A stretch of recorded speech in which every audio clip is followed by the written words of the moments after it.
సామెతలు 20వ అధ్యాయం 5వ వచనం వరకు ధ్యానించుకున్నాం. అవునా? 5వ వచనంలో ఏం చూసామండి? లోతు నీళ్ళ వంటిది, వివేకము గలవారు దాన్ని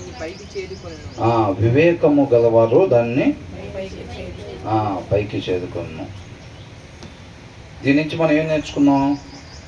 వివేకం ఉంటేనే చాలామంది హృదయాల్లో లోపల వాళ్ళ యొక్క ఒరిజినల్ ఇంటెన్షన్స్ని దాచిపెట్టేసి పైకి మాత్రం వేరేగా కనపరుస్తూ ఉంటారనమాట.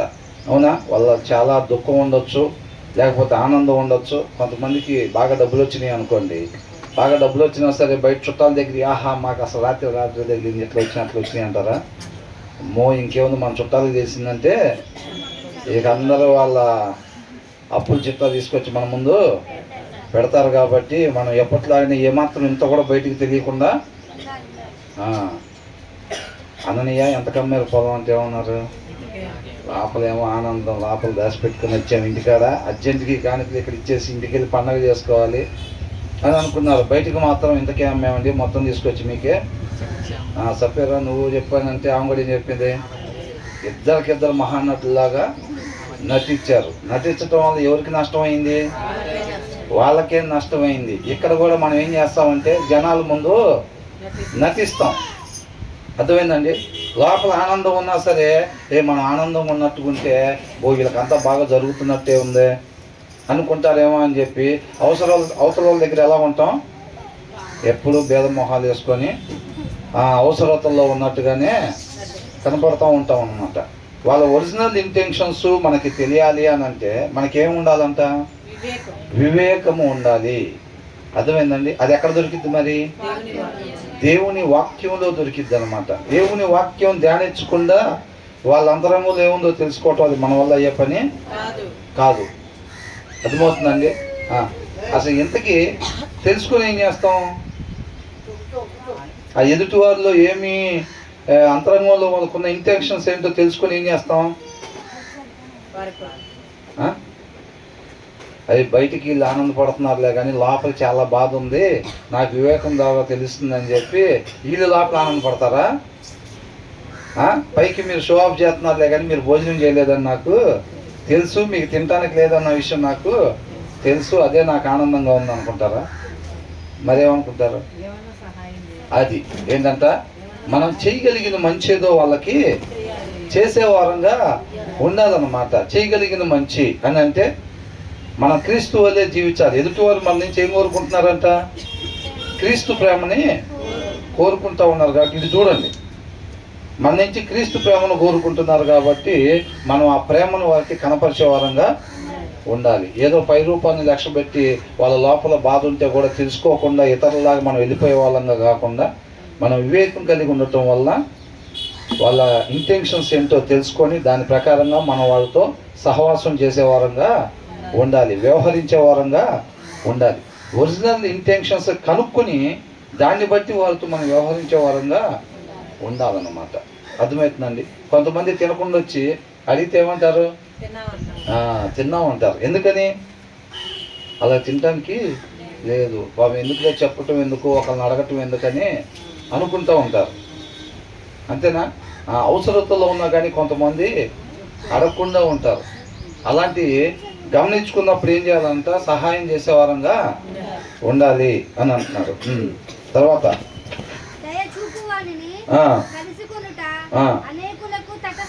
అనేకులకు తటస్థించును, ఎవరికి కనబడును? ఇక్కడ అంటున్నాడు many claim to have unfailing love అంటున్నాడు. అన్ఫెయిలింగ్ లవ్ అంటే ఏమనుకున్నాం? A person desire is unfailing love అని అనుకున్నాం. ప్రతి ఒక్కరు కోరుకునేది దేవుడి ప్రేమతో ఇతరులు నన్ను ప్రేమించేవారుగా ఉండాలి, నాకు నష్టాన్ని చేసేవారుగా ఉండకూడదు, మేము నాశనం అయిపోవద్దని చెప్పి కోరుకునే వాళ్ళగా ఉండకూడదు. నా తోటి సహోదరులు అందరూ ఎలా ఉండాలని కోరుకుంటారు? ఆ దేవుడి ప్రేమనే మా పట్ల కనపరిచేవారుగా ఉండాలి అని చెప్పి కోరుకుంటారంట. అవునా? కాకపోతే ప్రతి ఒక్కళ్ళు ఇంచుమించుగా మెనీ అని ఉంది ఇక్కడ. అనేక మంది అంటే ఏం చేస్తారంటే మేము అలాంటి ప్రేమ కలిగిన వాళ్ళం అని చెప్పి వాళ్ళకు వాళ్ళు చెప్పుకుంటారు అన్నమాట. అర్థమవుతుందండి? బ్రదర్ ఎలా ఉంది, ఇటండి ఇక్కడున్నా ఏం పర్వాలేదు, బ్రదర్ ఎలాగున్నారు అని అంటే ఏం చెప్తారు? ఏం సంగతులు అంటే ఏముంది మావులేగా బ్రదర్. మావులే అంటే యథావిధి బ్రదర్, క్రీస్తుని అనుసరించి నడుచుకోవటమేగా, క్రీస్తు వాళ్ళే నడుచుకోవటమేగా, అంతేనా పలకరింపు? మనం బయటికి ఎలివేషన్ ఎలా ఉంటుందంట, బిల్డింగ్ ఎలివేషన్ ఉంటుంది చూసారా? బిల్డింగ్ ఎలివేషన్లో ప్రతి ఒక్కరు మనం ఏం చేస్తాం, ఏం బ్రదర్ ఏం సంగతులు అంటే మనిషి కనపడము, ప్రైజ్ గాడ్ బ్రదర్, ఏం బ్రదర్ సంగతులు అంటే ఏం బ్రదర్ మావులే, క్రీస్తుని కూడా నడుచుకోవటమే. ఎలివేషన్ మాత్రం అలాగ ఉండిద్ది అనమాట మనందరిది. అలాగంటున్నాడు, many claim to have unfailing love. చెప్పుకోవటంలో మాత్రం దేవుడి ప్రేమను కనపరిచే వాళ్ళలాగా, క్రీస్తుని అనుసరించే వాళ్ళలాగా, ఇతరులు మన గురించి సాక్ష్యం చెప్పుకుంటాం కాకుండా మనకు మనమే భుజాలు తట్టుకుని అనుకుంటాం, శభాష్ బ్రహ్మాండంగా ఉంటున్నాం, భక్తిలో బ్రహ్మాండంగా క్రీస్తుని పోలి నడుచుకుంటున్నాం, మన దేవుడి ప్రేమనే కనపరుస్తున్నాం అందరి పట్ల అని మనకు మనమే అనేసుకుంటూ ఉంటాం అన్నమాట. కాకపోతే ఏమంటున్నాడు, బట్ ఏ ఫెయిత్ఫుల్ అని అంటున్నాడు, కానీ విశ్వాసము కలిగిన అంటున్నాడు. ఏ విశ్వాసం? క్రియలు కలిగిన విశ్వాసము. క్రియలు తన విశ్వాసంతో కార్యసిద్ధి కలుగజేసే విశ్వాసం కలిగిన వాళ్ళు ఎక్కడ కనపడుతున్నారు అని అంటున్నాడు. అర్థమవుతుందండి? చాలామంది అనుకుంటాడు దేవుడి ప్రేమ అంటారు, పక్కన వాళ్ళకి తినడానికి లేదంటే బియ్యం దాచిపెట్టుకుంటాం. పిల్లోడికి ఫీజు కట్టాలని అంటారు, అవునా ప్రార్థనలో పెడదాం అంటారు, వీళ్ళ దగ్గర డబ్బులు మాత్రం దాచుకుంటారు. వాళ్ళకి సహాయం చేయాలి, వీళ్ళకి సహాయం చేయాలంటారు. మా ఇంటి పక్కన వాళ్ళకి బాగలేదు, గవర్నమెంట్ హాస్పిటల్లో ఉన్నారంట, కొంచెం వాళ్ళకి ఎవరు లేరు, వాళ్ళ చుట్టాలు వైజాగ్లో ఉంటారు, కొద్దిగా మనం వెళ్ళి పరామర్శించొద్దాం. అక్క ఇప్పుడా, ఆయన వచ్చే టైం అయిందంటారు. ఇంకేంది క్రీస్తు ప్రేమ కనపరిచేది? మాటలు చెప్పమంటే చర్చిలో చెప్పింది మొత్తం అప్పు చెబుతాం, ఇంటి పక్కన ఆమె కూర్చోబెట్టి అక్క మనం ఇట్లుండాలక్క, అట్లుండాలక్క, ఇదక్క అదక్క, ఒక మనిషి ఉండాల్సిన తీరు ఇదక్క, ఇదన్నా మనం ఉండాల్సిన తీరు అని చెప్పి మొత్తం అప్పు చెప్పేస్తాం. ఇక్కడ చెప్పింది మొత్తం అక్కడ చెప్తాం. క్రియలు ఏం లేవు, క్రియలు మాత్రం లేవు. బయటికి ఎలివేషన్ మాత్రం ఎలా ఉంది? ఇప్పుడు నువ్వు ఇదంతా పోయి అక్కడ చెప్పినప్పుడు వాళ్ళు ఏమనుకుంటారు, విన్న వాళ్ళు, అమ్మో అసలు ఇది మామూలుగా కాదు, ఎక్కడి నుంచి వచ్చింది నీకు ఈ జ్ఞానం, అక్కడి నుంచి వచ్చింది, అక్కడ చెప్పారు చర్చిలో అని అనుకుంటారు. వీళ్ళు నిజంగా అట్లా ఉంటున్నారేమో అని అనుకుంటారు వాళ్ళు, అవునా? వీళ్ళ ఉద్దేశం అంత మంచుకుందేమో అనుకుంటారు. క్రియల దగ్గరికి వచ్చేసరికి బయటపడిపోయింది. ఏదో ఒక రోజు ప్రతి ఒక్కళ్ళు మాట్లాడిన ప్రతి మాటను బట్టి, వాళ్ళు ప్రవర్తించిన ప్రతి ప్రవర్తన బట్టి వాళ్ళకి జీతం నేను ఒకరోజు బయటపడాల్సిందే. ఎంత ఫెయిర్ అండ్ లవ్లీ రాసినా ఒకరోజు ఒరిజినాలిటీ బయటపడాల్సిందే. అర్థమైందండి? అట్లాగా ఖచ్చితంగా ఒక రోజున బయటపడింది. అప్పుడు ఆ దినాన్ని మోసం చేసుకోగలుగుతామా? తీర్పు సింహాసనం మీద కూర్చున్న రాజుని తీర్పు మనం కవర్ చేయగలుగుతామా? చేయగల. కంపల్సరీగా క్రియలను బట్టి అన్నమాట. అది అని అంటున్నాడు, many claim to have unfailing love. ఎవరి కాళ్ళు దేవుడి ప్రేమని మేము కలిగి ఉంటున్నాము, ఆ ప్రేమనే మేము అందరి పట్ల కనపరుస్తున్నాము. ఎవరన్నా ఒప్పుకుంటారా? ఇప్పుడు ఎవరినైనా చూపించి మీరు అపవాది ప్రేమను కనపరుస్తున్నారని ఒప్పుకుంటారా? ఎవరికైనా ఏం చెప్పాలి? మీరు క్రీస్తు ప్రేమను కనపరుస్తున్నారు, క్రీస్తు ప్రేమని కనపరుస్తున్నారు, క్రీస్తు ప్రేమనే అదే కోరుకుంటాం మనం. ఒకవేళ మనల్ని అన్నాం అనుకోండి, మీరు ఇతరులను ఎట్లా ప్రేమిస్తున్నారని మనం అడిగామనుకోండి, మావులేక ఎప్పటిలాగానే క్రీస్తు ప్రేమతో ప్రేమిస్తున్నాం అంతే అని చెప్తారు. మనం కూడా క్రీస్తు డైలాగ్ కాపీ కొడతాం. ఏమని? నాలో పాపం ఉందని ఎవరన్నా డైలాగులు చెప్పండి చెప్తాంలే, కానీ మనం లోపల చూస్తే ఆ ప్యూరిటీ ఉండదు. అదే అంటున్నాడు. అంటే ఈ వచనం మనకేం చెప్తుందంటే, పైకి చెప్పటం కాదు, మనకు మనం ఆపాదించుకోవటం కాదు, కానీ ఆ నిజంగా క్రీస్తు వల్లే. క్రీస్తు కూడా ఎక్కడ చెప్పినా కానీ ఊరికి నేను చెప్పొద్దులు పెట్టలేదని. నిన్ను వల్ల నీ పొరుగు వారిని ప్రేమించు. నీకు ఆకలి వేస్తే నువ్వు అడిగి తింటాం కాదు, వాళ్ళకు కూడా. కాబట్టి లేకపోయినా సరే భోజనాన్ని సిద్ధపాటు చేసేవాడు. ఎక్కడైనా సువార్త చెప్పి దగ్గర ఖచ్చితంగా క్రియలు చేసేవాడు అన్నమాట. అర్థమవుతుందండి? ఆయన ఉట్టి మాటలు ఎక్కడ చెప్పేవాళ్ళు కాదు. ఈ రోజుల్లో క్రైస్తవులు ఏంటంటే ఆడబట్టినా కానీ సువార్త అని ఉట్టి మాటలు చెప్పుకుంటూ తిరుగుతున్నారు. ఉట్టి మాటలు చెప్పుకుంటా తిరుగుతున్నారు. మరి ఇక్కడ మొత్తం వరదలు వచ్చి ఈ గట్టు దగ్గర అంతా కూడా నీళ్ళు ఇక్కడ దాకా వచ్చేసి పాప మా ఇళ్ళల్లో వండుకోవటానికి లేదు, ఏం లేదు, అందరూ వచ్చి రోడ్డు మీద ఉన్నారు కదా. ఆ రోజు క్రైస్తవులు వెళ్ళిపోయారు అంటే కొంతమంది వెళ్తున్నారు, కానీ మిగతా వాళ్ళు చర్చీలు సరిపోవట్లేదు కదా, అవునా? చర్చీలు సరిపోవట్లేదు, మరి వెళ్ళిపోయారు వాళ్ళందరూ. అదే కాలనీలో క్రీస్తు ఉంటే మిగతా వాళ్ళు అట్లా ఆపదలో ఉంటే అంతే ఉంటాడా? అవునా కదా? పలానా దగ్గర ప్రాబ్లం ఉందని తెలియగానే ఇమీడియట్గా అక్కడికి వెళ్ళిపోయేవాడు. అవునా కదా? ఎవరన్నా వచ్చి నా కుమారుడు బాగలేదు, లేకపోతే నా తమ్ముడికి బాగలేదు ఇలాగంటే ఏం చేసేవాడు? ఇంట్లో ప్రార్థన చేస్తాలే అనేవాడా? నేను ఇంట్లో ప్రార్థన చేస్తాను వెళ్ళానవాడా? ఇమ్మీడియట్గా అక్కడ బయలుదేరి వెళ్ళిపోయి క్రియ. అవునా? మనం కూడా క్రైస్తవుడు. Love is not a feeling, love is a work. ఏంటంట? ప్రేమ అనేది అది ఒక ఫీల్ లాంటిది కాదు. ఈ లోక ప్రేమ ఫీలు. నువ్వు లేకుండా నేను ఎట్లా ఉంటాను అన్నారు ఇంకో భార్యతో, ఏమైంది?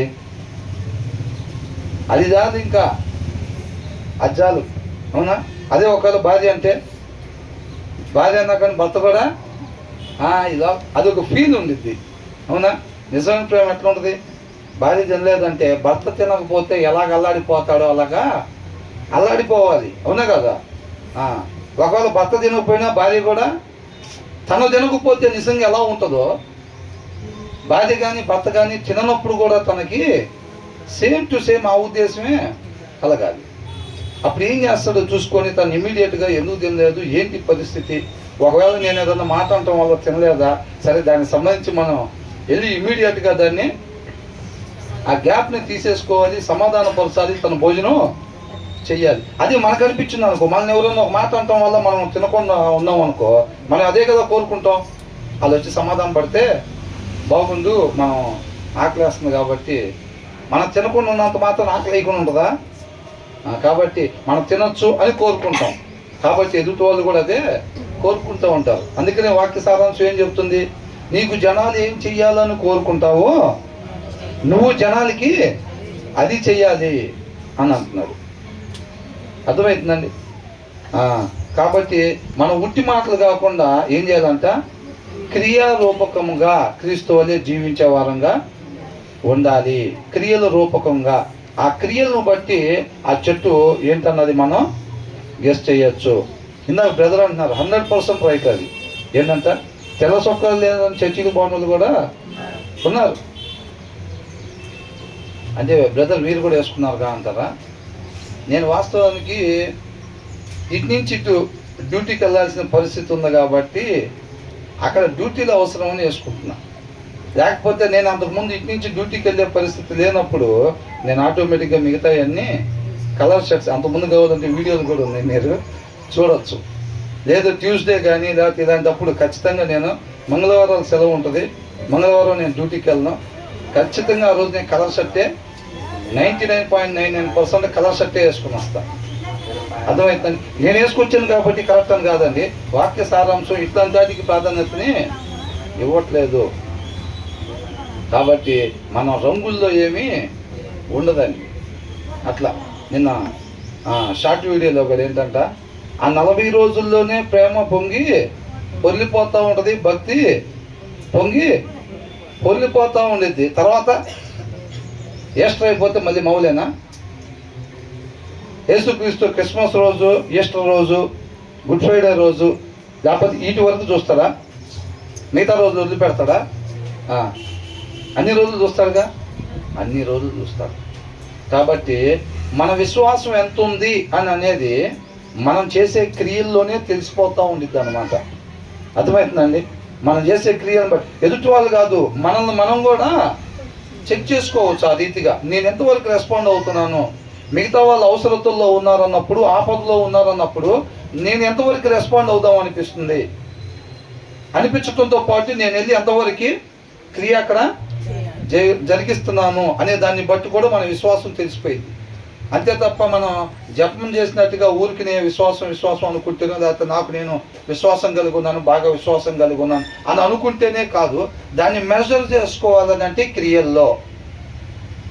మన క్రియారూపకంగా ఎంతవరకు మిగతా వారిని ప్రేమిస్తున్నామో అనే దాన్ని బట్టి మన విశ్వాసాన్ని మెజర్ చేసుకోవచ్చు, అంటే కొలత వేసుకోవచ్చు అనమాట. అర్థమైందండి? మిగతా వాళ్ళు ఆపదలో ఉన్నారంటే మనం ఎంతవరకు రెస్పాండ్ అవుతున్నాం దాన్ని బట్టి మన విశ్వాసాన్ని కొలతేసుకోవచ్చు. కానీ మనకు మనమే అనేసుకోవటం, భార్యను భర్త, భర్తను భార్య, లేకపోతే మన ఇంట్లో పిల్లలు మనమే నెంబర్ 1 విశ్వాసం కలిగిన నా పిల్లలు అని చెప్పి మనల్ని మనమే అనుకునే వరంగా ఉండకూడదు. అదే అంటున్నాడు అనమాట. అనేక మంది చెప్తానికి మాత్రం అందరూ చెప్తారు, ఏమని? విశ్వాసం ఉందా? ఎంతమందికి ఉందంటే ఏం చెప్తారు?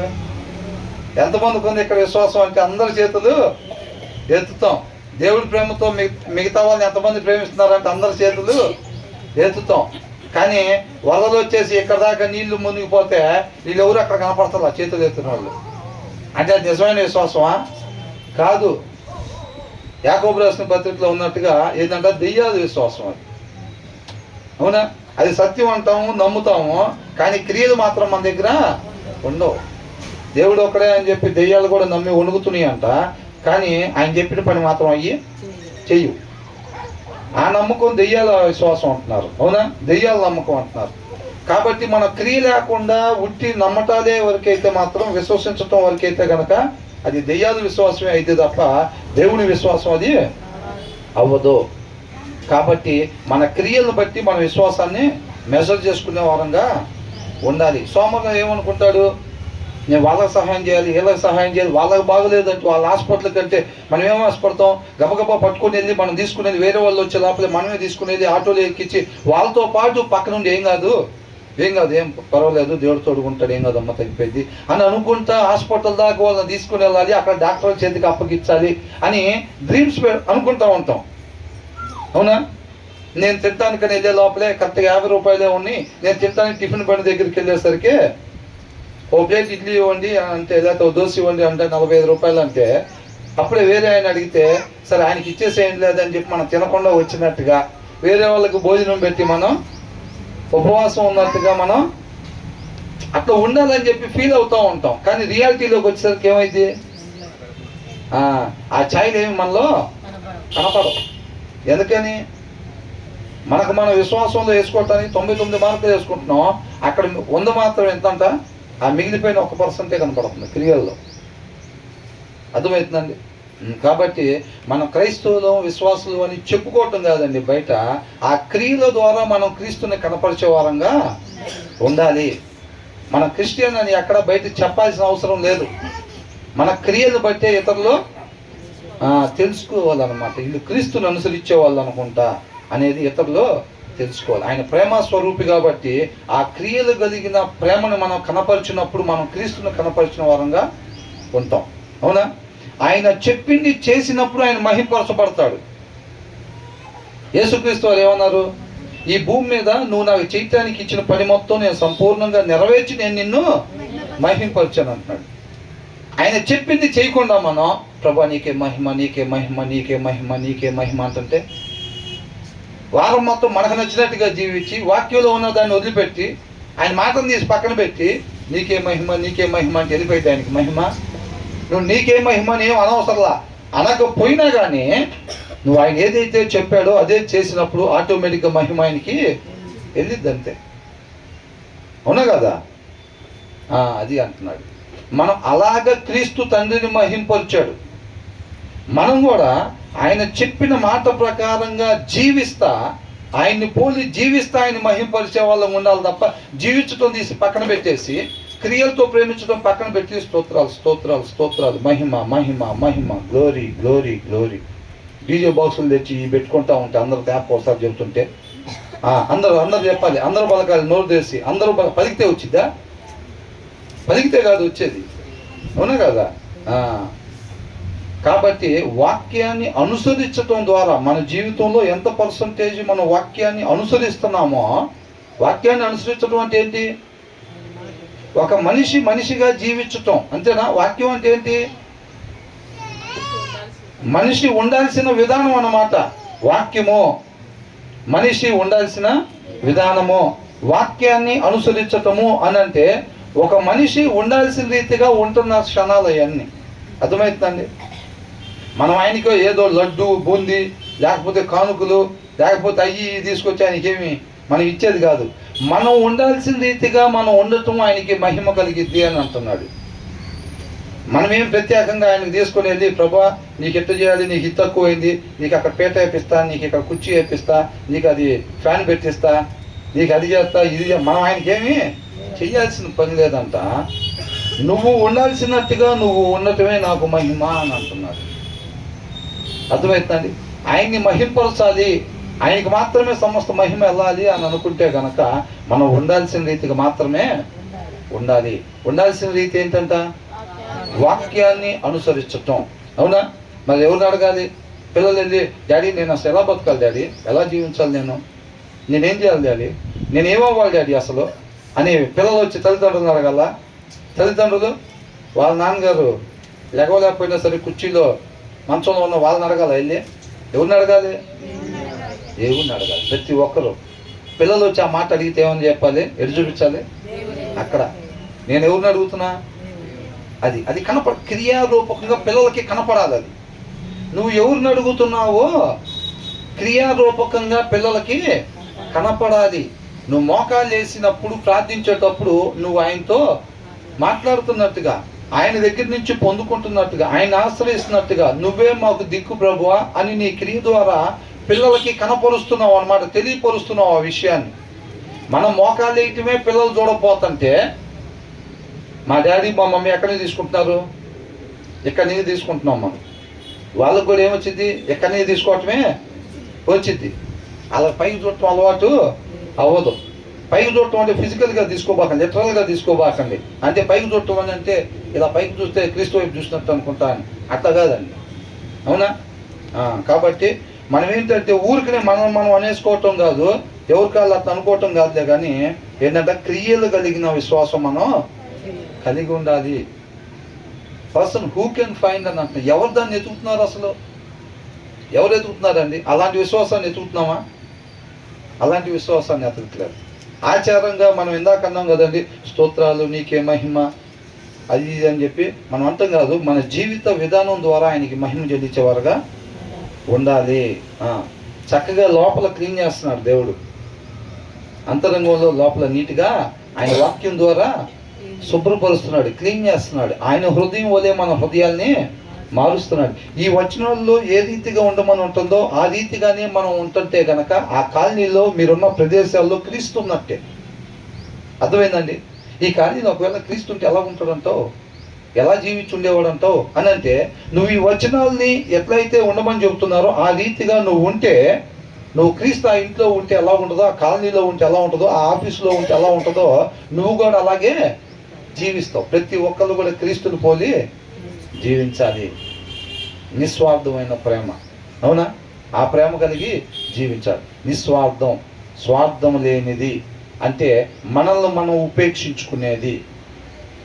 ఏంటంట? మనల్ని మనం ఉపేక్షించుకొని క్రీస్తుని వెంబడిస్తే ఉపయోగం. ఇస్కరియోతు యోధాలాగా డబ్బు సంపాదించాలనేది లోపల అట్లాగే అట్టు పెట్టుకొని క్రీస్తుని వెంబడిస్తే ఉపయోగం ఏమైనా ఉందా? ఫస్ట్ మనల్ని జీరో చేసుకోవాలి, అప్పుడు దేవుడు అంతగా వాడుకుంటాడు మనల్ని. దేవుడు మహిమని గొప్పగా మహింపరచాలనుకునే వాళ్ళు మనల్ని గొప్పగా జీరో చేసుకోవాలి మనల్ని. అవునా? మనల్ని 50% జీరో చేసుకున్నాం అనుకోండి, దేవుడు ఎంత పర్సంటేజ్ వాడుకుంటాడు? 50% తన నామ మహిమ కొరకు వాడుకుంటాడు. మనల్ని 10% జీరో చేసుకున్నాం అనుకోండి, ఆయన ఎంతగా మహింపరచగలుగుతాం? 10% మహింపరచగలుగుతాం. మనల్ని 100% జీరో చేసుకున్నాం అనుకోండి, 100% ఆయన నామ మహిమ కొరకు జీవించగలుగుతాం. అదే అంటది. ఇప్పుడు అబ్రహామైనా, దావీదైనా, మోషే అయినా వాళ్ళలో చూస్తే మనం ఒక్కసారి వాళ్ళ హృదయంలోకి తొంగి చూస్తే వాళ్ళు కనపడరు. అసలు ఎక్కడ వాళ్ళ ఇష్టాలు కనపడవు, వాళ్ళ అభిప్రాయాలు కనపడవు. వాళ్ళు చెప్పేది ఒకటే, నీ అభిప్రాయమే నా అభిప్రాయం, నీ ఇష్టమే నా ఇష్టం. యేసుక్రీస్తు కూడా ఏమన్నాడు? నా ఇష్టాన్ని నెరవేర్చుకోవడానికి రాలేదు నేను, తండ్రి చిత్తాన్ని నెరవేర్చడానికే నేను వచ్చాను. అంటే ఆయన్ని ఆయన 100% జీరో చేసుకున్నాడు. అవునా? 100% యేసుక్రీస్తు వారు తను ఉపేక్షించుకున్నాడు కాబట్టి తండ్రిని అంతగా మహింపరచగలిగాడు అన్నమాట. మనం కూడా అంతగా మనం ఉపేక్షించుకోవాలి. అర్థమవుతుందండి? ప్రతి దాంట్లో ఏం చేస్తామనంటే కొంచెం డెప్త్గా ఆలోచించుకోవాలి. ఎవరిని ఇక్కడ దాకా వెళ్దాం రండి అని అన్నారు అనుకో, మనం ఏమనుకుంటాం? దీనివల్ల మనకు లాభం ఏంటి, నష్టం ఏంటి? అని ఒక క్షణంలో లోపల ఆలోచన చేసేసుకుంటాం. అవునా? మనం అటు వెళ్తాం వల్ల మనకు లాభం ఏంటి, నష్టం ఏంటి? మనకి ఏదన్నా కొద్దిగా నష్టం అనిపించింది అనుకోండి, ఏం చేస్తాం? లేదు నాకు కొద్దిగా పని ఉంది అని అంటాం. ఏదన్నా మనకు కూడా ఏం లేదురా, వాడు కొద్దిగా 1 కేజీ చెనక్కాయలు ఇస్తానన్నాడు, వాళ్ళ పొలంలో తెచ్చాడంట అంటే, ఓరే వాడు ఎమ్మకెళ్ళి ఉంటావు 1/2 కేజీ అన్నా ఇస్తాడేమో, ఎందుకంటే సార్ పద వెళ్దాం. మరి ఇందాకే చెప్పాల్సిందిగా వచ్చి అరగంట అవుతుంది కదా మనం అని అంటాం. ఎందుకని? ఊరికేడు కూర్చొని మాట్లాడుకుంటే ఏం వచ్చిందో 1/2 కేజీ చెనక్కాయలు అన్నా ఇస్తారు కదా, అంత దూరం తీసుకెళ్ళినాడు. ఈ పోతే ఊరంతా చెప్పచ్చు, వాడు అంత దూరం తీసుకుని వెళ్ళి 2 వైపులా మేలే కదా మనకి, అది ఆలోచించుకుని చెప్తాం. వాడు అడగంగానే సరిపదా అంటామా? మన హృదయంలో వాక్యం ఉంటుంది కాబట్టి ఎలాగో తోటి వారు అంటే కిలోమీటర్ అడిగితే 2 కిలోమీటర్లు అయినా పర్వాలేదు వెళ్దాం పా అనాలంట. అవునా? మనం ఏమనుకుంటాం? ఒక్కసారి మనకు లాభమా నష్టమా? ఏది అడిగినా కానీ అక్క ఒకసారి చాట్ ఇస్తారా, కొంచెం మళ్ళీ ఇస్తాను, చాట్ ఇరిగిపోయిందని అంటే ఎమ్మటే లోపల ఏం చేసుకుంటాం? పోయినసారి ఇచ్చిందా లేదా మనం అడిగినప్పుడు ఏమన్నా, అట్లా అనుకుంటాం అన్నమాట. అంటే ఏంటి? లోపల మనల్ని మనం ఉపేక్షించుకున్నామా? లోపల మనల్ని మనం ఉపేక్షించుకోవాలా. ప్రతి దాన్ని మనకేం ప్రాబ్లం లేదుగా, మనకు లాభమేగా. దాన్ని ఒక కవచంలో పెట్టుకుంటాం మనం అనేదాన్ని, దానికంతా మేలే కలిగేటట్టుగా చూసుకుంటాం. అర్థమవుతుందండి? అదేనా ఆ ప్రేమించడం అంటే? దేవుడి ప్రేమ అలాగా ఉండదు. అవునా కదా? మనల్ని ప్రేమించటం వల్ల అంటే దేవుడికి వచ్చే ప్రాబ్లమ్స్, ఆ కొరడా దెబ్బలు, ఆ ముళ్ళ కిరీటం, ఆ ప్రాణం పోగొట్టుకోవటం, ఇవన్నీ ఎదురవుతాయి. వాళ్ళకి ఐ లవ్ యూ చెప్పేటప్పుడు దాని ముందే తెలుసు అంట దేవుడికి. తెలుసా లేదా? తెలుసు, ముందే తెలుసు. యేసు నన్ను ప్రేమించి అని చెప్పి ఒక పాట ఉంది చూసారా, పాత పాట. దాంట్లో క్లియర్గా రాశారు, చక్కగా రాశారు. ఇది నన్ను ప్రేమించటం వల్ల నీకు ఎదురయ్యే పరిస్థితి ఏంటో నీకు ముందే, అయినా సరే నువ్వు నన్ను ప్రేమించటం వెనకాల ఏదో కారణం ఏదో నాకు మాత్రం తెలియదే చిత్రమే అని చెప్పి ఉంటుంది చూసారా. ఆ ప్రేమతో మనం ఇతరులని వాళ్ళు కూడా అట్లా అనుకోవాలి. ఏంటి అసలు నన్ను ఇట్లా ఆ క్రీస్తు ప్రేమని ఇట్లా నా మీద కనపరచడం వెనకాల అసలు ఏముంది అని వాళ్ళు కూడా ఆశ్చర్యపోవాలి. దేవుడి ప్రేమ నిజంగా మనం అర్థం చేసుకుంటే ఆశ్చర్యం కలిగింది మనకి. అర్థమవుతుందండి? మనం ఎదుటి వారినితో వ్యవహరించేటప్పుడు వాళ్ళకు కూడా ఆశ్చర్యం కలగాలన్నమాట. వీళ్ళు పని మానుకొని ఇంత దూరం వచ్చి మా అన్నయ్యకి బాగలేదు, లేకపోతే మా అక్కకు బాగలేదు, లేకపోతే ఇలా బాగలేదు అని అంటే, ఎంత దూరం వచ్చారు, నేను కూడా వస్తాను కదా, ఇట్లా బాగలేదు అని అంటే. నన్ను ఒకసారి బ్రదర్ గుంటూరు తీసుకెళ్ళారు. అన్న ఒక బ్రదర్కి బాగోలేదు కొద్దిగా, వాళ్ళకి ఎవరు లేరన్నా కొద్దిగా వెళ్ళాలి ఇట్లాగా అని చెప్పి ఆర్కా హాస్పిటల్లో ఉంటే అక్కడికి తీసుకుని వెళ్ళారు. ఇట్లా వెళ్దామన్నా అంటే, సరే పద, కొంతమందికి లేకపోయినా సరే దేవుడి కృపను బట్టి వేరే వాళ్ళ ద్వారా అట్లాగా నేర్పిస్తూ ఉంటాడు అనమాట. అక్కడికి వెళ్ళాం. పలకలు ఇచ్చిన తర్వాత నిజంగా చాలా హ్యాపీగా ఫీల్ అయ్యాను. అంత దూరం ఇక్కడి నుంచి విజయవాడ నుంచి గుంటూరు వెళ్ళి హాస్పిటల్ దగ్గరికి వెళ్ళి ఆ బెడ్లో ఉన్న అతనికి కనపడినప్పుడు ఎంత ఓదార్పు వచ్చింది అనుకున్నారు? అవునా కదా? అవసరం ఏముంది? పోనీ ఆయన ఏమన్నా కోటీశ్వరుడా, డిశ్చార్జ్ అవ్వగానే ఒక చెక్ రాసిస్తాడా అంటే అది కాదు. అక్కడ పోతే ఆయనకి ఖచ్చితంగా అవసరాలకు ఏదో ఒక డబ్బులు, అక్కడికి వెళ్తే ఏం వినాల్సి వచ్చిందో కూడా ముందే తెలుసు. అన్న పదన్నదంతా పరిస్థితి, ట్యాబ్లెట్లకు డబ్బులు లేవు, ఇక్కడ ఉండేవాళ్ళు ఎవరు లేరన్నా, తోడు ఎవరు లేరు. వాళ్ళ సిస్టర్ ఎవరో ఉన్నారు అప్పుడు, ఆ సిస్టర్కి వాళ్ళ సెలవు, రేపు నుంచి ఇక్కడ ఉండేవాళ్ళు ఎవరు లేరు అంటే దేవుడి ప్రేమను బట్టి అంటే నేను వర్క్ చెప్తున్నాను కదని జరిగిన సంగతినే. బ్రదర్ ఏమన్నారంటే, ఏం పర్లేదన్నా బాధపడదు, రేపు నుంచి వచ్చి మా వాడు ఉంటాడు ఇక్కడ అన్నాడు. మా అబ్బాయి వచ్చి ఉంటాడు, ఏం ప్రాబ్లం లేదని అన్నాడు. అర్థమవుతుందా? ఏంటి దానివల్ల లాభం? అక్కడ ఉండే ఆయనకి ఏమనిపించింది, ఏంటి అసలు ఇలా వచ్చే లాభం, అంత అవసరం ఏంటి? మా చెల్లిలో 1 రోజు ఉంది, 2 రోజులు ఉంది, తర్వాత డ్యూటీకి వెళ్ళిపోయింది, మరి ఇల్లు వచ్చి ఇట్లా కట్టినారేంటి? అర్థమైందా? ఏమీ నా నుంచి వీళ్ళకి వచ్చేది కాదు. అక్కడి నుంచి వీళ్ళ సమయం, దేవుడి కృపను బట్టి వీళ్ళకి ఇచ్చిన సమయాన్ని ఇక్కడ ఖర్చు పెడుతున్నారు. మరి ఊరికి వెళ్ళిపోతాం, ఇక్కడి నుంచి గుంటూరు వెళ్ళిపోవాలంటే వెళ్ళిపోతామా? ఛార్జీలు ఇవన్నీ పెట్టుకోవాలిగా. మరో పూట అక్కడే ఉండాల్సి వచ్చింది. ఎక్కడ కొడితే అక్కడ మనం వండి పెడతా ఉంటారు ఎవరో ఒకళ్ళు, హోటల్లో తినాలా. మరి ఇప్పుడు ఇవన్నీ చూసుకొని వాళ్ళ దగ్గర అట్లా ఉండి అదే క్రియలు కలిగిన ప్రేమ అంటున్నాడు ఇందాక. చెప్పమంటే అవునా, అలాగుందా బ్రదర్? సరే, కొద్దిగా వంట వండుతున్నాను, అయిపోగానే లోపల గదిలో ప్రార్థన చేస్తా. ఏం చేస్తా? లోపల గదిలో ప్రార్థన చేస్తా. తర్వాత మంచం ఎక్కి నిద్రపోతా. తర్వాత ఏం చేస్తారంట, మరి అలాంటప్పుడు పోవచ్చుగా అక్కడికి. వంట అయిపోయిన తర్వాత వెళ్దాం అక్క, నేను కూడా వస్తాను, లేకపోతే వెళ్దాం అన్నా నేను కూడా వస్తాను, మనం ఏదన్నా చేయగలుగుతామేమో అక్కడ, కొంచెం తనకు కూడా ఓదార్పు ఉండేది కదా అని అనొచ్చుగా. క్రియ ఉండదు. నువ్వు వెళ్ళు, నేను ఇక్కడ ప్రార్థన చేసి పడుకుంటా కొంతసేపు. అవునా కదా? అట్లాగా క్రియలు కలిగిన ప్రేమ కలిగి ఉండాలంటున్నాడు. ఆ తర్వాత ఏమంటున్నారు? అలా ఉండాలని ఎంతమంది ఇష్టపడుతున్నారండి అసలు? చేయొద్దండి ఒకసారి. వినటానికి బాగుందండి, ఉండటానికైతే మాకు అంతగా ఇష్టం. జస్ట్ కేవలం విని వదిలిపెడితేనంట వాళ్ళు ఇసుక మీద ఇల్లు కట్టుకున్న వాళ్ళతో సమానం అని చెప్పి రాస్తుంది. అవునా? దాన్ని అనుసరించిన వాళ్ళు ఎక్కడ కట్టినట్టంట? బండ మీద వాళ్ళ ఆత్మీయ గృహాల్ని కట్టుకున్నారు. రేపు ఆయనతో పాటు యుగ యుగాలు ఉండబోయేది వాళ్ళు మాత్రమే. ఇక్కడున్న అందరూ కాదండి.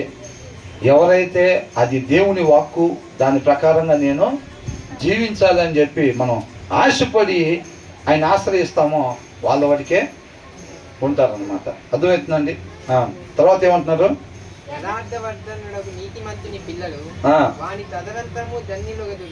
ఇక్కడ ఒక విషయం చూడండి. The righteous lead blameless lives అని అంటున్నారు. ద రైచియస్, యథార్థవంతుడైన నీతిమంతుని పిల్లలు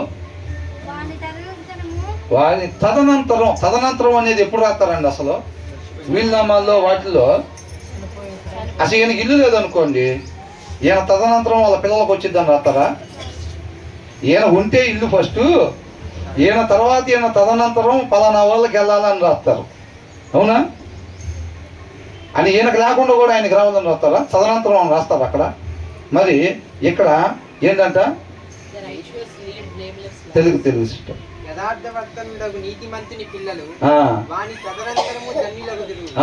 వాళ్ళు ధన్యులు అవుతారు, తదనంతరం వాళ్ళు ధన్యులు అవుతారు అంట. అంటే ముందు ఎవరు అవ్వాలి?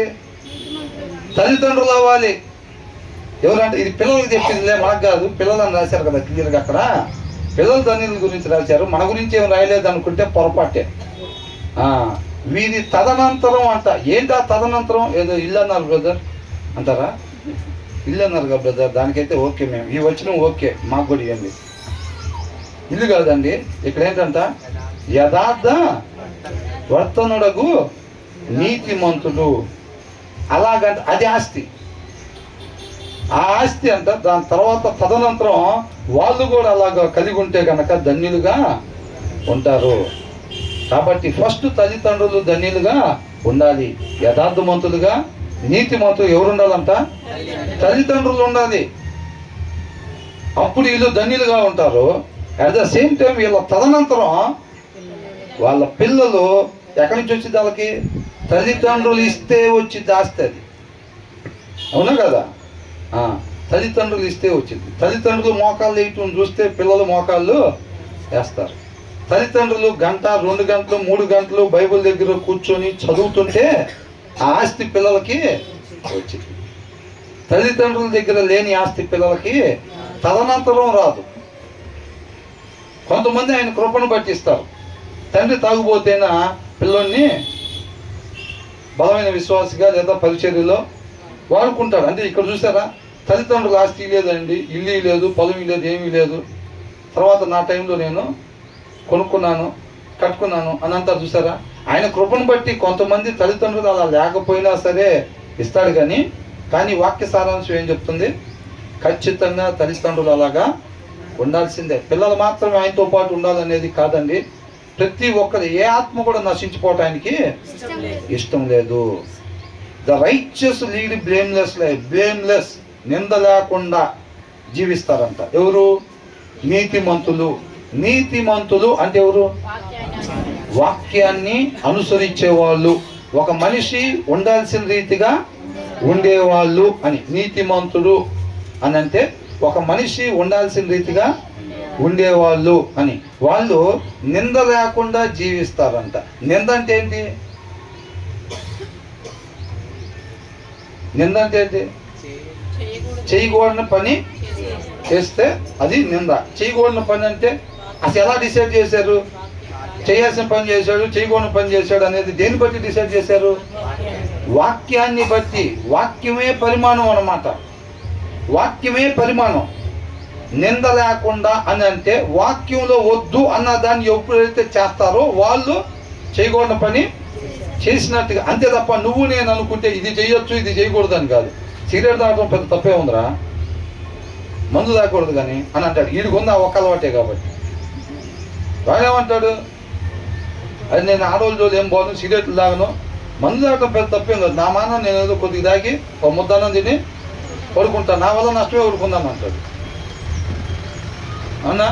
నాకుండే బాధ మీకేం తెలుసు, అందుకే నేను వాళ్ళ దగ్గరికి పోతున్నాను అని అంటాడు. ఈయన నేను మిగతా ఏం నష్టం చేయట్లేదే అని అంటాడు. అవునా? అలాంటివి చేస్తూ ఉంటారు. కాబట్టి వాక్యమే పరిమాణము. వాక్యాన్ని మీది ఏది చేసినా అది మనం చేయకూడని పని చేసినట్టే. దాన్ని బట్టి అనమాట.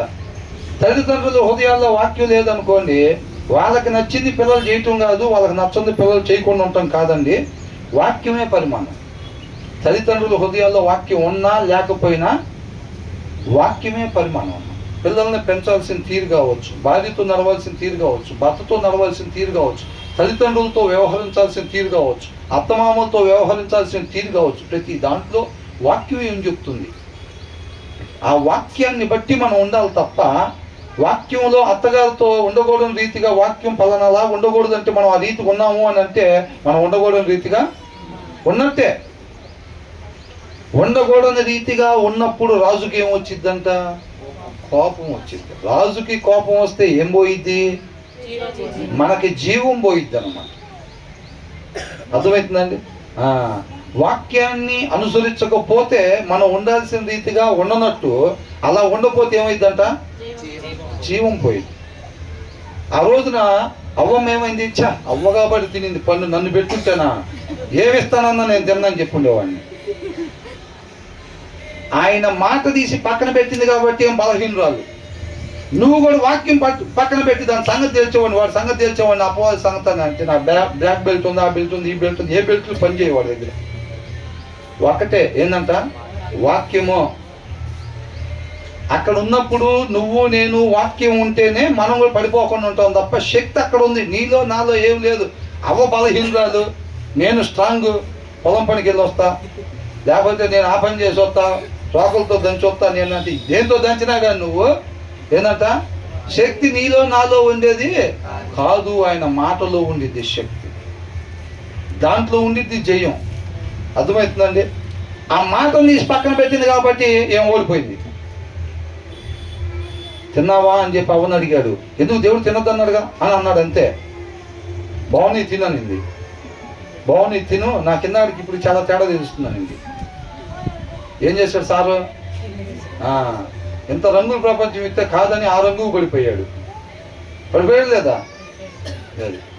మరి ఏంటి ఆ ప్లేస్లో ఆయన ఏమో తినొద్దు అన్నాడు, ఏమేం చెప్పింది? తినమనింది. అంటే అక్కడ ఏంటి?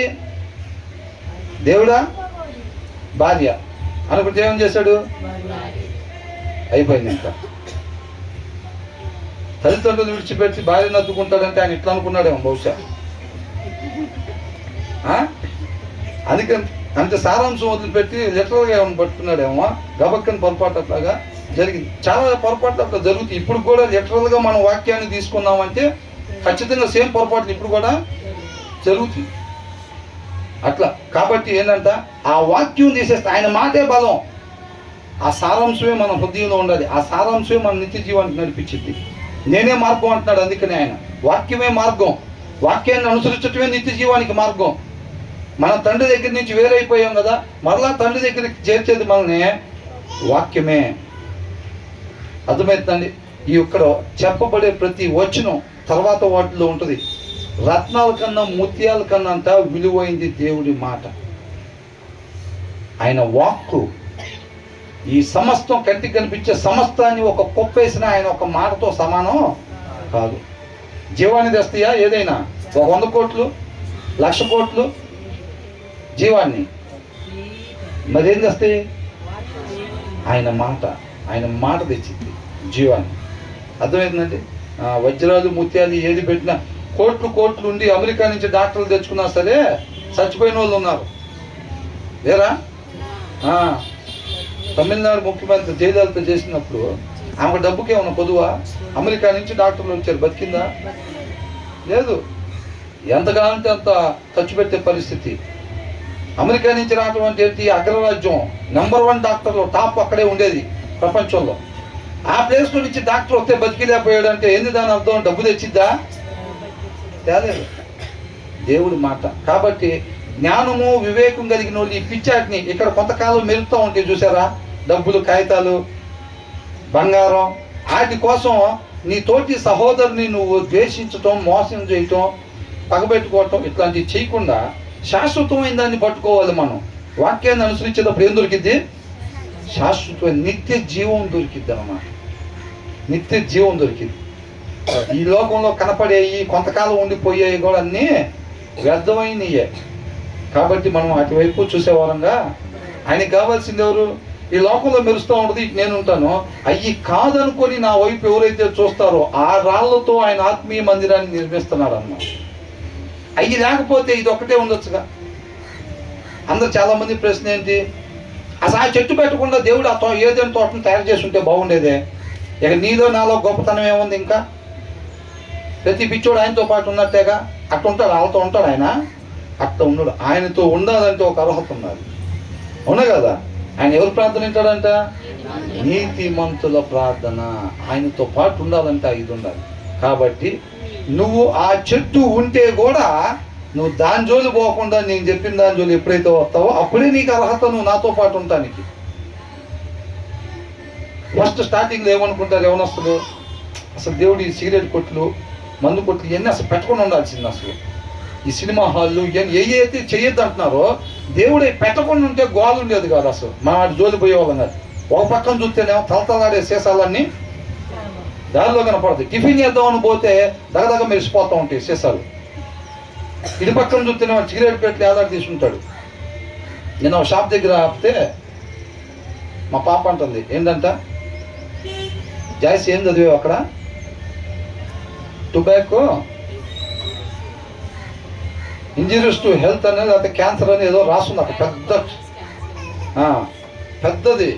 పెద్ద అక్షరాలు రాసుని అందరూ పోతున్నారు, సిగరెట్ పెట్లు కొనుక్కొని వెళ్తున్నారు.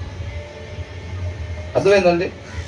కాబట్టి ఇవన్నీ పెట్టకుండా ఉంటే బాగుండు. అసలు దేవుడు ఈ పెట్టి ఒక పక్కన ఈ పెట్టాడు, బ్రహ్మాండం ఉందంటున్నారు సినిమా. అందరూ చెవుల దగ్గర సెంటర్కి పోతే ఏందంట, అదిరిపోయిందిరా వాడు సినిమా. అసలు ఏం కొట్టాడు రా, ఏం పాటలు రా, ఏం డ్యాన్సులు రా అని అంటున్నారు. మళ్ళీ ఒక పక్కన మనం చర్చికి పోయేవాళ్ళం కాబట్టి ఏమని చూడకూడదు. అసలు చూసే ఒక సీరియల్ ఏం చేసిందో, ఏం చేసింది? ఇంటి పక్కన దగ్గరికి వెళ్తే వెళ్ళంగానే ఆ పుసిక్ మన మాట్లాడింది. అమ్మ ఏం చేసిందనంటే మిగతాది రేపంట అనగానే ఏం లేదు, ఇంకా రేపు ఎప్పుడెప్పుడు ఆరైద్దా, ఎప్పుడు మనం పెట్టుకొని చూద్దాం ముందు ఇంతకేం జరిగిందో అని. మళ్ళీ బయటకు వెళ్తే ఏం చేద్దాం, నాకు చెయ్యాలని లేదు, దేవుడు ఇది పెట్టాడు కాదు, పెట్టకుండా ఉంటే బాగుండేది. దేవుడు తప్పు, మనదేం లేదు.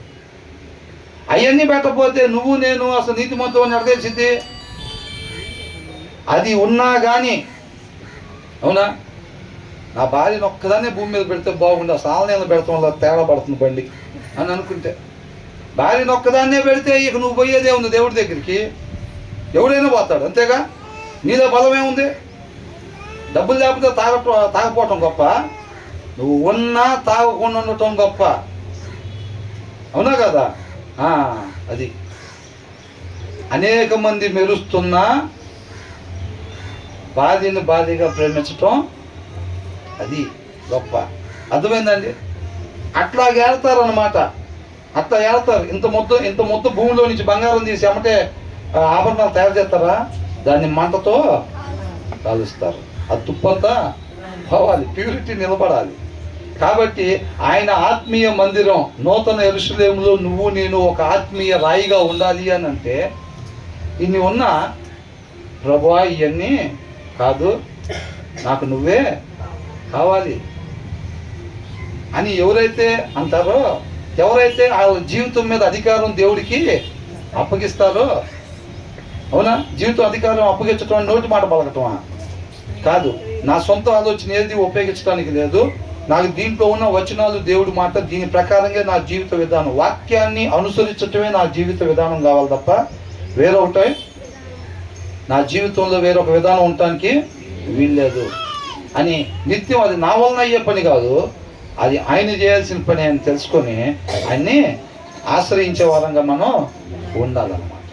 అది ఆయన మాత్రమే చేయగలుగుతాడు తప్ప మనం చేయలేము అని తెలుసుకొని ఆయన్ని ఆశ్రయించేవారుగా ఉండాలి. అదే అంటున్నాడు, ఏంటి? The righteous lead blameless lives, blessed are their children after them. వాళ్ళ తర్వాత అంతా వీళ్ళు ధన్యులుగా అవుతారు. వీళ్ళు ఎందుకని ధన్యులుగా అవుతారు? వాళ్ళ అమ్మ నాన్న వాళ్ళు అట్టు ఉన్నారు కాబట్టి వాళ్ళ ఆశీర్వాదం పిల్లల మీద పడిపోయి పిల్లల్ని కూడా ఎత్తుకెళ్ళాడా దేవుడు?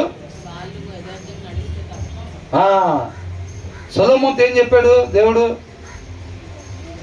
నీ తండ్రిలాగా నువ్వు కూడా నా ఆజ్ఞలు, నా కట్టడలు గైకొని ఎల్లప్పుడూ నడుచుకుంటే మీ నాన్నకి తోడుగా ఉన్నట్టుగా నీకు కూడా ఎల్లప్పుడూ నేను తోడుగా ఉంటాను. అంతే. నా హృదయానుసారుడుగా మీ నాన్న ఉన్నాడు కాబట్టి నేను నిన్ను ఎలాగున్నా బ్లెస్ చేస్తానని ఎప్పుడు చెప్పలా. మీ నాన్న పాస్టర్ అయితే, మీ నాన్న బిషప్ గారు అయితే, మీ నాన్న చర్చిలో పాటలు పాడితే, మీ నాన్న చేపలు అయితే నిన్ను నిత్య జీవానికి తీసుకెళ్తాడా? అట్లాగే ఉండదు. అర్థమవుతుందండి? వాళ్ళు పాపం చేస్తే శిక్ష పిల్లల మీదకి వచ్చింది, వాళ్ళు మంచిగా జీవిస్తే 1000 ఏళ్ళు ఆశీర్వాదం వచ్చిందండి. 1000 ఏళ్ళు ఒకళ్ళు నీతిమంతుడిగా జీవిస్తే ఆ వెనకాల 1000 తరాలని నిత్య జీవాన్ని నడిపిస్తాడా? అట్లా ఏమీ ఉండదు. యోబు ఎలాగున్నాడు, భార్య ఎలాగుందంట? యథార్థమంతుడు, చెడుతనాన్ని విసర్జించిన వాడు అని రాస్తుంది. భార్య ఎట్లా ఉందంట? మూర్ఖురాలని పేరు తెచ్చుకుంది. అన్ని పిల్లల్ని ఇస్తుంది, ఒకరి తర్వాత ఒకరి పిల్లల్ని ఇస్తుంది. స్తోత్రం ప్రభా, నీకే మహిమ. అవునా? అవి పిల్లలు పెడుతుంటే ఇంకా ఆవులు, గొర్రెలు, ఎడ్లు పిల్లలు పెడుతుంది. ప్రభా నీకే స్తోత్రం, స్తోత్రం అంటుంది. ఎప్పుడైతే తుఫాను వచ్చి మొత్తం తీసుకుపోతే ఏమనిందంట? ఇంకెందుకు ఆ దేవుడు దండం పెడుతున్నావు అంటే దేనికి వచ్చింది దేవుడి దగ్గరికి? ఇంకా పిల్లల్ని ఎత్తుంటే స్తోత్రం, స్తోత్రం, స్తోత్రం అంటాడు. అవునా కదా? ఇకపోతే ఏం దేవుడు? ఆయన కోసం చర్చికి పోతే వచ్చేసరికి పిల్లలకు జ్వరం వచ్చిందండి. ఏందంట? ఆయన కార్యాలు ఆశ్చర్య కాదా? దాని వెనకాల మేలు దాగుండిద్ది, ఆత్మీయ మేలు. ఆయనతో సహవాసం చేస్తుంటేనే తెలిసింది మనకు అది. లేకపోతే పైనే ఊరికనే దేనికోసమో దేవుడి దగ్గరికి వచ్చాము అనుకో, ఆయన కోసం చర్చికి పోయి వస్తుంటే నేను ఆయన ఆనంద పెడదామని చెప్పి ఆయన ఆనందం కోసం నేను చర్చికి వెళ్ళి వస్తే వచ్చేసరికి పిల్లకి జ్వరం వచ్చిందంటే ఆయన సరైన దేవుడు కాదు ఆయన అనుకుని అపార్థం చేసుకోవాలి. అది కొద్ది పాడైనట్టుగా ఉంది, ఎందుకులే బతకు పెట్టడం అని భార్య తినేస్తుంది అనుకోండి, భర్త ఏమనుకుంటాడు? అసలు నాకు పెట్టకుండా నేను తినకపోతే ఆయన తింటాడు ఖచ్చితంగా. అది భార్య నేను తినకపోతే కానీ ఖచ్చితంగా ఆయన తింటాడు. కాబట్టి ఆయన కొద్దిగా నేను తినేసి ఆయనకి ఇప్పుడు వండింది పెడదాంలే అని అనుకుంటే అసలు అది బ్రహ్మాండం ఉంది. అది నువ్వు తినేసి నాకు ఇది పెట్టావు, ఏ వదిలేపో అంటే అపార్థం చేసుకున్నాడా లేదా? అట్లాగనమాట. కాబట్టి మనం ఆయనగా తెలుసుకోవటం కోసం రావాలి. కాబట్టి మొదట్లో ఉన్నా సరే మన విశ్వాసంలో ప్రభువా నిన్నుగా తెలుసుకోవటానికి సహాయం చెయ్యి, అంతే తప్ప ఈ లోకంలో ఏదో కావాలని చెప్పి పిల్లలకు పెళ్లి కావాలి ప్రభు అందుకని వచ్చా చర్చికి. మా దేవుడు నిజమైన దేవుడు అని ఇంటి పక్కన వాళ్ళు చెబితే అక్కడ పోయా ఎక్కడికి పోయినా సంబంధాలు రాలా, అందుకని నీ దగ్గరికి వచ్చా అంటే ఎక్కడ కూడా రాదు. ఎందుకంటే ఆయన నిన్ను ప్రేమిస్తున్నాడు కాబట్టి. ఎక్కడ వచ్చిందనుకో, ఓహో ఇట్లాంటి అవసరాలకు ఉపయోగపడతాడని అనుకుంటావు, ఆ దేవుడేమో అనుకుంటావు నన్ను. కాబట్టి నువ్వు ఎక్కడికి వచ్చినా కానీ సంబంధం రాదు. అర్థమవుతుందండి? ప్రమోషన్లు, సంబంధాలు, ఆరోగ్యం బాగోకపోతే అక్కడికి పోయి అక్కడ లేదండి ఎక్కడికి వచ్చి కాదు. అవసరమైనప్పుడు దేవుడు జరిగిస్తాడు. అర్థమవుతుందండి?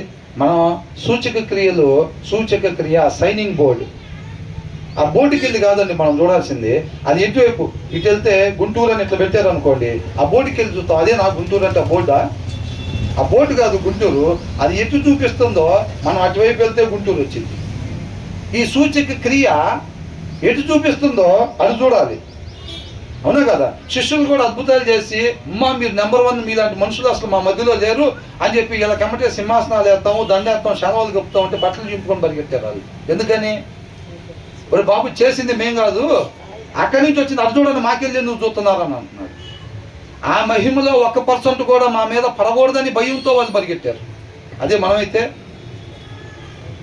కుంటోని రేపు నడిపించాం, ఎవరు ఏమి మర్యాదలు చేయరా? ఎవడో చేయకుండా వెళ్ళిపోయాడు అనుకోండి, నిజంగానే ఏమంటాం? నిజంగానే ఒక పాస్టర్ గారు ఎక్కడన్నా అట్లా చేస్తే ఎవరన్నా బలపడ్డారు అనుకోండి, ఆయన ఎక్కడ మీటింగ్స్ పిలిచేటప్పుడు స్వస్థత వరం కలిగిన అని రాయిపోతే ఆయన ఒక్కడా? కొంతమంది అండి, నేను చెప్పేది అందరు కాదు. ఇంకా మొన్న అక్కడ చేయలేదా? ఊరు మొత్తం చేసి నీకు తెలీదా? పేరు ముందు రాయాలని తెలీదా? అవునా కదా? అట్లాగనమాట. కాబట్టి అవన్నీ కోరుకోకూడదు. ఇక్కడ ఏమన్నా ఉంటుంది, పిల్లలు తల్లిదండ్రులు, అలాంటి తల్లిదండ్రులు పిల్లలకు ఉండటం వల్ల ఆ ఆస్తి వీళ్ళకి అందిస్తారు కాబట్టి వీళ్ళు ధన్యులు అని అంటున్నాడు. అర్థమవుతుందండి? వాళ్ళ తల్లిదండ్రులు లాగా అబ్రహాం, ఇస్సాక్, యాకోబు అని అంటున్నాడు. ఎట్లా వచ్చింది అది? అవునా? వారసత్వం ఒక వచనంలో చదువుకున్నాం, గుర్తుందా? నిజమైన కుమారుడు లోకానుసారంగా జీవిస్తే తన వారసుడు కాదు, కానీ ఆ ఇంట్లో పనివాడు ఆ యొక్క లక్షణాలని, గుణ లక్షణాలని కలిగి జీవిస్తే ఆ పనివాడు వారసుడు అవుతాడులే, కానీ ఆ కుమారుడు వారసుడు కాడు అని ఉంది. అవునా? ఉందా? అలమరలో ఉందా? లోపల ఉంది కదా? అట్లాగా మనం ఆయన వారసులు అని చెప్పుకోవాలి అని అంటే, ఆయన పిల్లలు అని చెప్పుకోవాలి అని అంటే మనకి ఎట్లుండాలి? దేవుని పిల్లలేనంత కదా నీతిమంతులు, వాళ్ళ దగ్గర రేపు నిత్య జీవంలో ఉండాలి. ఆయన పిల్లలని చెప్పుకోవాలని అంటే క్రిస్టియానిటీలో పుట్టితే కాదండి, ఆయన గుణ లక్షణాలు కలిగి జీవిస్తేనే మనకు ఆయన వారసత్వం వచ్చింది. అవునా? మా నాన్న అబ్రహాం, మా తండ్రి అబ్రహాం అన్నారు, మీకు మీరు చెప్పుకుంటే సరిపోయిందా అంటున్నాడు దేవుడు.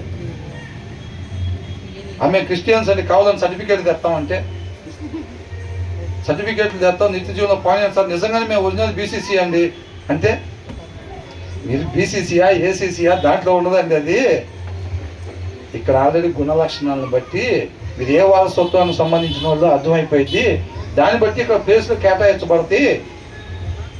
ఈ బీసీసీలు తెచ్చిన వాళ్ళందరూ ఆడ ఉన్నారు చూడండి అంటారు. ఆ సర్టిఫికేట్ని ఆధారం చేసుకొని క్రిస్టియానిటీ అని అనుకుంటారు, చూసారా? వాళ్ళందరూ కూడా ఆడున్నారు చూడండి అని అంటారు. అవునా? కాబట్టి మన తల్లిదండ్రులుగా ఎలా ఉండాలంట?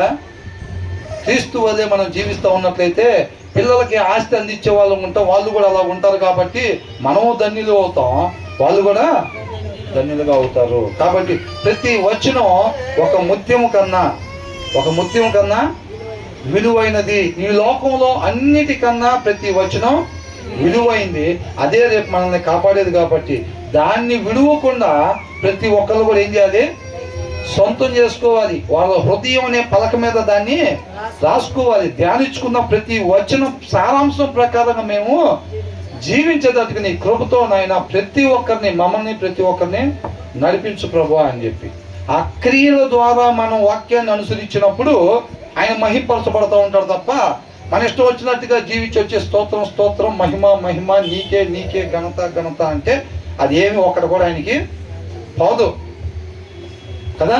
కాబట్టి యేసుక్రీస్తు వలె ఆయన ఎలా జీవించమన్నాడు అలాగే జీవించి తండ్రిని మహింపరిచాడు. మనం కూడా వాక్యాన్ని అనుసరించడం ద్వారా ఆయనకి సమస్త మహిమ వెళ్ళిపోతా ఉండిద్ది. దేవుడికి మహిమ కలుగును గాక.